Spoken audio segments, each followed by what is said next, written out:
আমি গেঞ্জি পরে আপনাদের সামনে আসার মানে হচ্ছে যে আমি এই এলাকার মেহমান না। আজকে থেকে আমিও বাঁশখালীর একজন মানুষ। জনগণের সম্পদ চুরি করেছে ওরা, লুণ্ঠন করেছে ওরা, দেশের সম্পদ বিদেশে পাচার করেছে ওরা। এরা দেশের দুশ্মন, জাতির দুশ্মনেরা। সমস্যা যেখানে, সমাধানও আছে সেখানে। যদি সত্যিকার অর্থে দায়িত্বশীল দেশপ্রেমিক কোনো সরকার দেশ চালায়, তাহলে কোনো সমস্যাই দীর্ঘস্থায়ী হওয়ার কথা নয়। কিন্তু আমাদের তো বছরের পর বছর লেগেই আছে। তার মানে কি? তার মানে হলো যারা দেশ পরিচালনায় গিয়েছিলেন তারা জনগণের কথা চিন্তা না করে নিজেদের কথা চিন্তা করেছেন।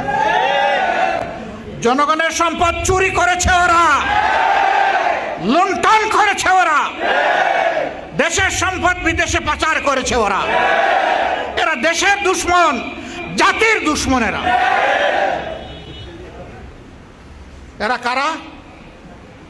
গ্রাম থেকে শুরু করে সচিবালয় পর্যন্ত যারা বসে আছে, গ্রামের মেম্বার থেকে শুরু করে যারা পার্লামেন্ট মেম্বার হয়েছে, মন্ত্রী হয়েছে, যুগে যুগে প্রধানমন্ত্রী হয়েছে, তাদের সবাইকে আমি খারাপ বলছি না, কিন্তু তাদের মধ্যে বেশ বড় সংখ্যক ডাকাত ছিল। এই ডাকাতেরা দেশের সম্পদ লুণ্ঠন করেছে। এই জন্য জনগণের হক জনগণের কাছে পৌঁছায় নাই, জনগণের সমস্যার সমাধান হয় নাই।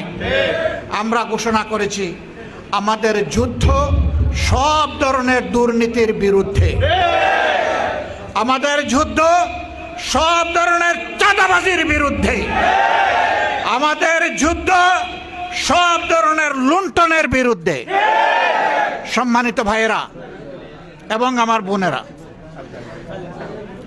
আমরা একটা সংগঠন, পার্লামেন্টে আমরা বিরোধী দল, অসুবিধা নেই। এই দেশ শুধু সরকারি দলের না, এই দেশ 18 কোটি মানুষের দেশ। বিভিন্ন আসন থেকে 90টি আসন থেকে জনগণ আমাদেরকে সংসদের ভিতরে দিয়েছে। সেখানে বসে বসে আঙ্গুল চুষার জন্য আমাদেরকে পাঠায় নাই, আমাদেরকে পাঠিয়েছে জনগণের পক্ষে কথা বলার জন্য। যেখানেই জনগণের দুর্ভোগ, যেখানেই সমস্যা, আমরা গর্জন করে উঠব, আমরা গর্জন করেই যাব। হ্যাঁ, সরকার যদি কোনো ভালো কাজ করে তাতেও সমর্থন দেব, কিন্তু দেশের মানুষের ক্ষতি হবে আর বসে বসে চুপ করে থাকবো, এটা হবে না।